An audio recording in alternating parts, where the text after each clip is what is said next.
Which receivers are ready to take flight and which are going to be grounded? Week 6 wide receiver start sits up next.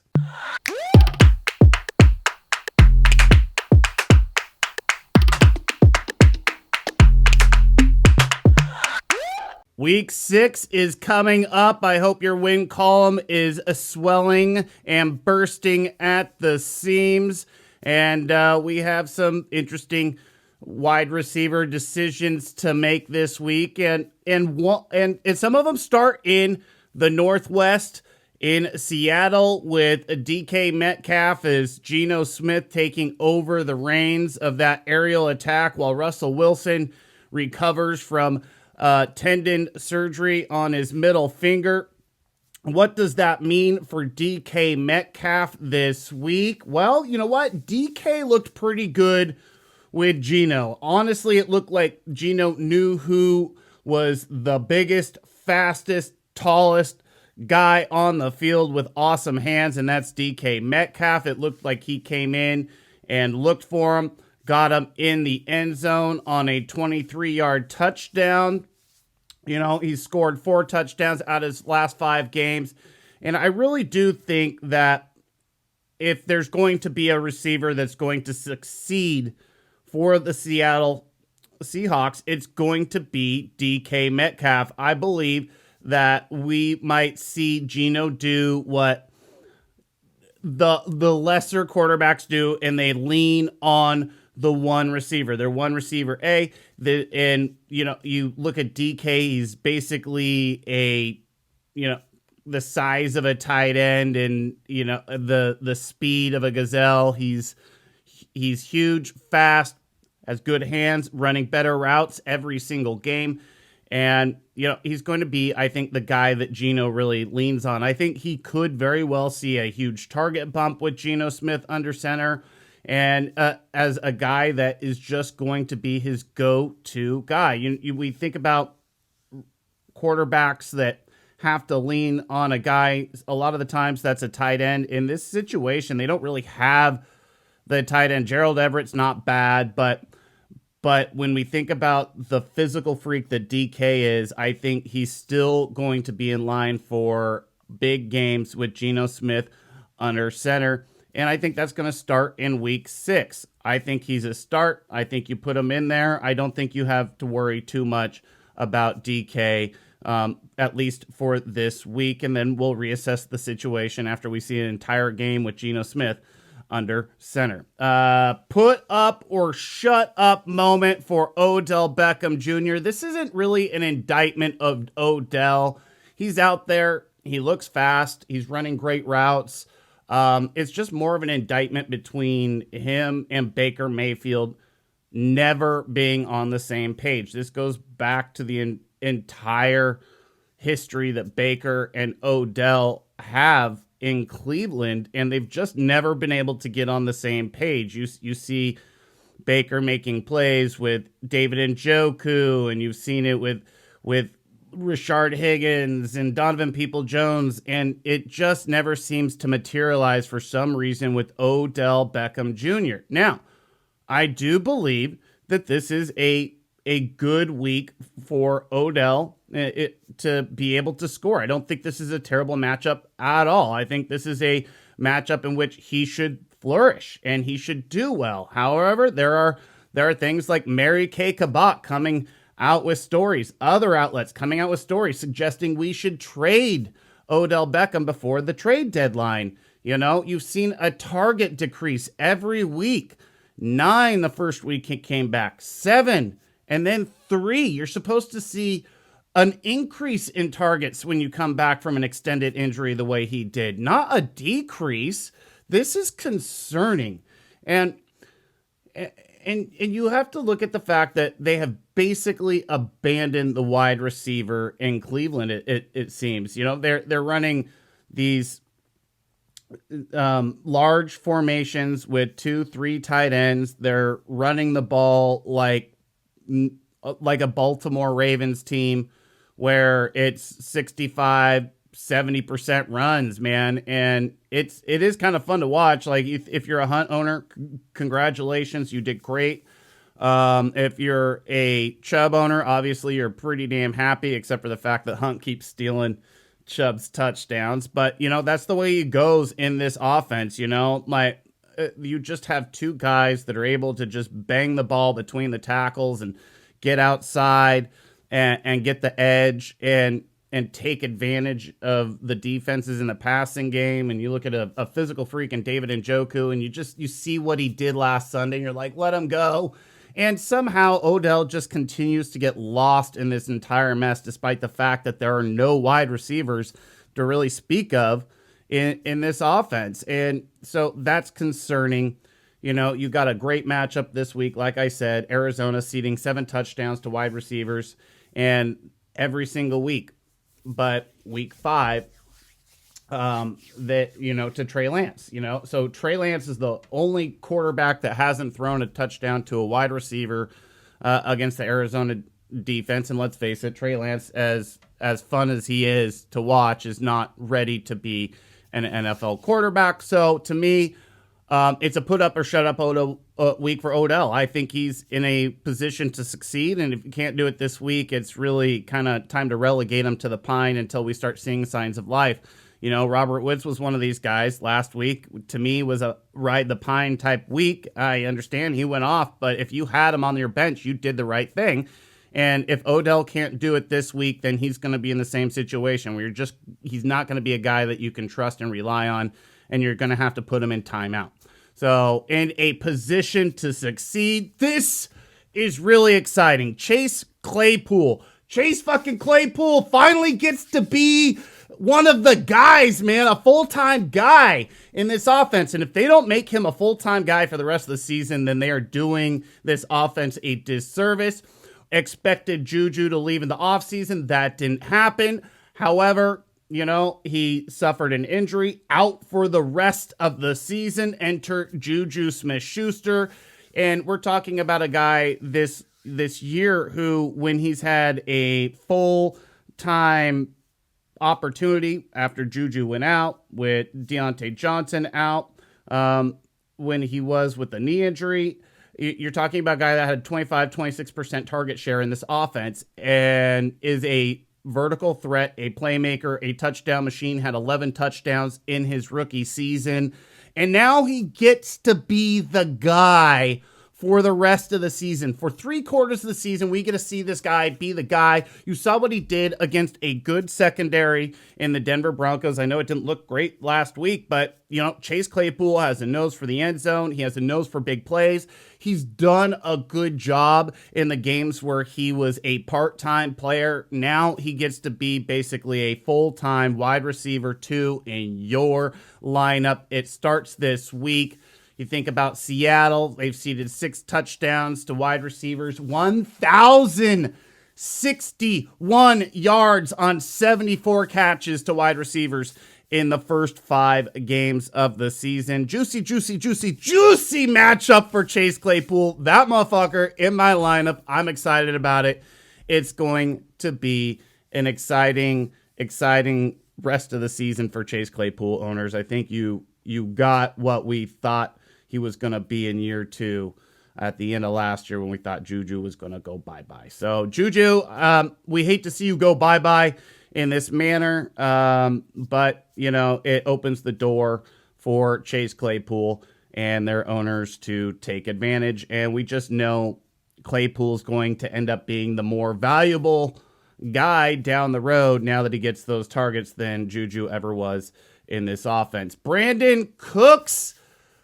Tough matchups in week 4 and 5, man. This guy had brutal matchups with Buffalo in week 4 and then New England, that is known for taking away your number 1 offensive weapon. And is one thing we know about Houston right now is there's one thing, and there's one thing going on in that Houston offense is Brandin Cooks. And so you went against 2 defenses that had the ability to take away Brandin Cooks. That changes in week 6. He was the man the first 3 weeks of the season, had those brutal matchups. Now you're probably wondering, should I put him in? Should I not put him in? Well, the Colts giving up fucking touchdowns like goddamn fucking candy at a parade. They're just like, touchdowns for you and touchdowns for you, touchdowns for everybody. 10 touchdowns to wide receivers first 5 weeks of the season. Davis Mills looked better last week against a good New England defense. Think about what they did to Tom Brady in week 4. Targets should increase after what we saw with the matchups in week 4 and week 5. Look more like what we saw weeks 1 through week 3 when he was a target hog. He really does have a great chance in week 6 to return to the guy that he was in those first 3 weeks of the season. I feel like you should feel pretty confident about him being a wide receiver 2, high-end flex for you this week. And catching a lot of balls. You know, I don't see why Davis Mills would go away from him. I know they expect Danny Amendola to come back. Really, you know, last week they had to rely on practice squad guy Chris Moore. 6 years in the league, he's still on a practice squad. You do the math. You know, they are going to go back to Brandin Cooks because what is Indy going to do to stop Cooks? They're not. So, yeah, I think you should safely feel free to put him back in your lineup. Not your week. That's going to be A.J. Brown. Now, I hate saying this, but man, I thought about putting this guy in the put up or shut up, but I you know, right now, I like the put up or shut up guy to have a matchup to succeed. Just like Odell. Odell has a matchup where he should be able to succeed, and if he doesn't in this matchup, then that's why he's in a put up or shut up. You didn't put up in a good spot. Well, A.J. Brown is not at all in a good spot. He's yet to see more than 9 targets in a game. He's got no more than 49 yards receiving in a game, only 1 touchdown on the season, catching less than 50% of his passes, and now he gets an extremely tough matchup in the Buffalo Bills. Honestly, I wanted to kind of put Julio Jones in this situation, but I didn't want to have 2 players on the same team. I think one of them are going to succeed. But right now, to this point, Julio has been the guy that has shown more upside and more signs of life to this point in the season. A.J. Brown's still the alpha dog. He'd probably still, I would assume, get a little bit of attention on the defensive side. But, you know, Buffalo has the ability to kind of shut down this passing attack. They've relied so much on King Henry in the running game. This is not a good week for A.J. Brown. I understand if you got him in your lineup, it's hard to bench A.J. You know what the upside is. You know what the talent is. We just haven't seen it this season. And this is a tough week to predict for him to live up to his upside if he hasn't done it to this point. Somebody to beware, Tyler Boyd. You got T. Higgins back. And, you know, Detroit actually has been decent against receivers. They've only given up 3 touchdowns in 5 games to wide receivers, and they have faced a couple decent offenses when you think about, you know, granted, it could have been much different with Baltimore had Marquise Brown caught those fucking touchdowns in week 3. However, he didn't, and that would have been the one outlier as far as their defense is concerned. They've been pretty damn good. Like I said, only giving up 3 touchdowns to wide receivers.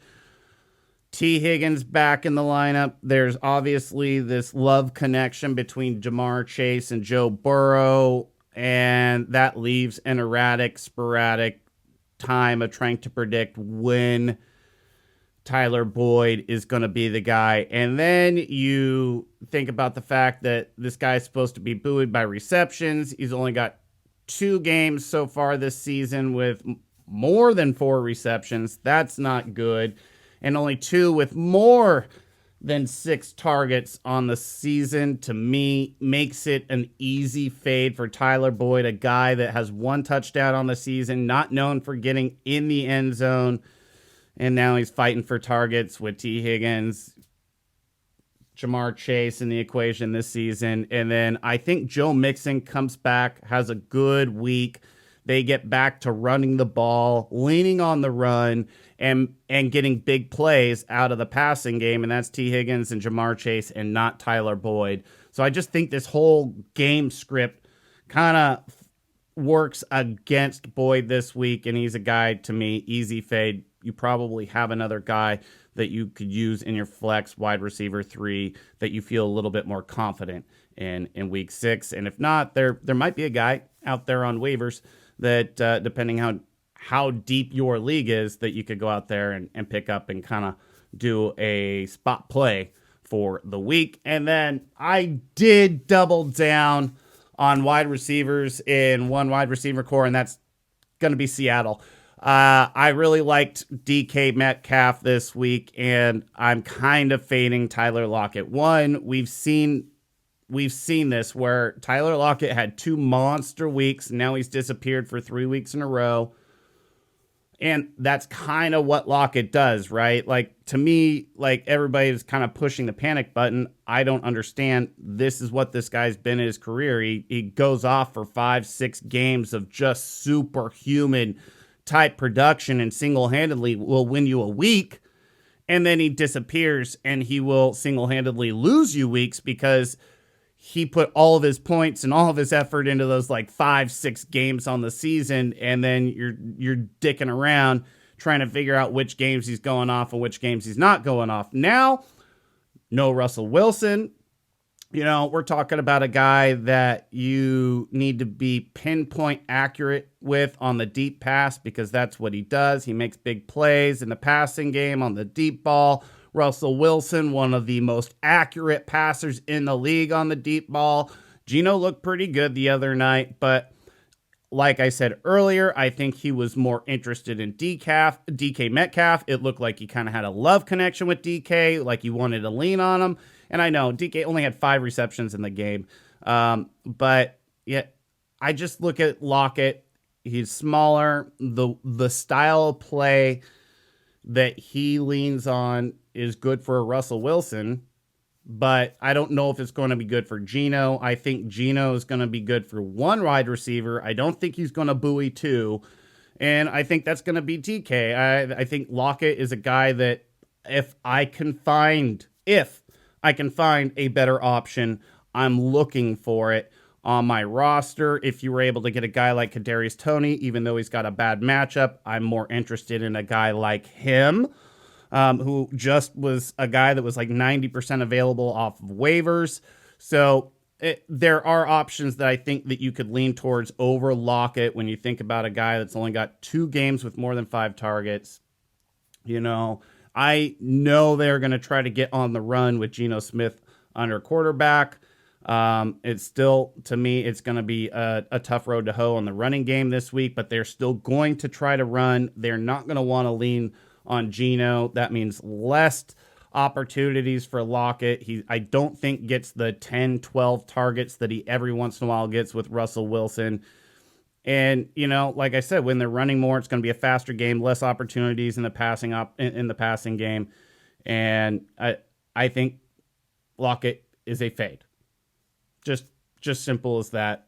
There's lots of signs to me that make it easy for you to go another way. The last couple weeks, you know, if you've seen what's been going on with Lockett, I feel like maybe you probably hit up waivers just to get a backup plan going. You know, it might be time to implement that backup plan if you have one. If you don't, time to start looking. If Kadarius Toney's out there, I would go looking.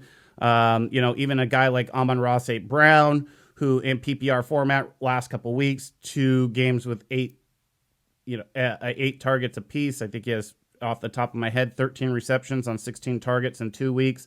Pretty good floor in PPR.